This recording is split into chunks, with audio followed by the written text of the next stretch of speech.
What led to us coming to Christ Community? So we were looking for a church that was well-rounded, something that fit the entire family. After one service, our daughter came running upstairs and said, "We have to join this church. This is the church that we need to join. Let me tell you what I learned today."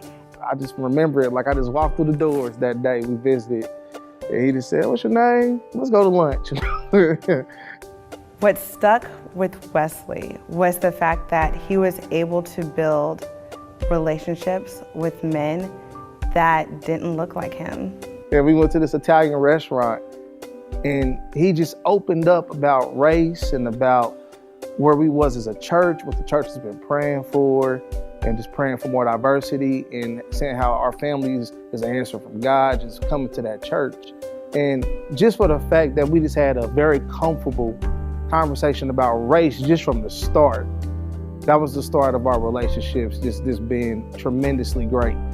I have built some really great relationships with some really awesome women. And the cool thing is, it's not just even at the Brookside campus. I have friends that go to the Leawood campus and the Olathe campus and the downtown campus, and they're all different races: Chinese, Black, white, Samoan. It doesn't matter. We're all friends, and we are all working together to encourage one another and just to help each other learn how to operate in these things as daughters of the King. So my relationship went from visiting to these are my brothers that I'll share personal things with, and I love them to death. One thing that I really admire in terms of unity in the church and being that starting place is that Pastor Bill Gorman is not afraid to address it.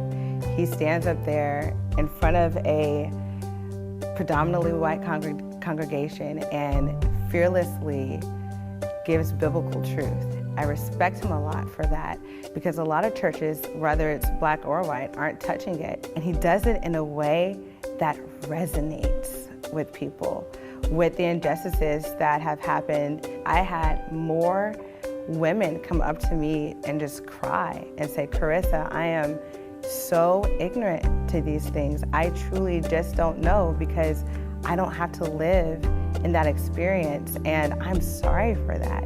And I never feel like you have to apologize to a person of color just because you're white, you know? But I think that it's awesome that it's resonating with people, and it's making them ask questions and want the veil to be lifted. So not long ago, me and a couple of the brothers from church, John and Anthony, with another couple, we went to Legacy in Chicago, which is a hip hop conference, but it's also just a discipleship conference.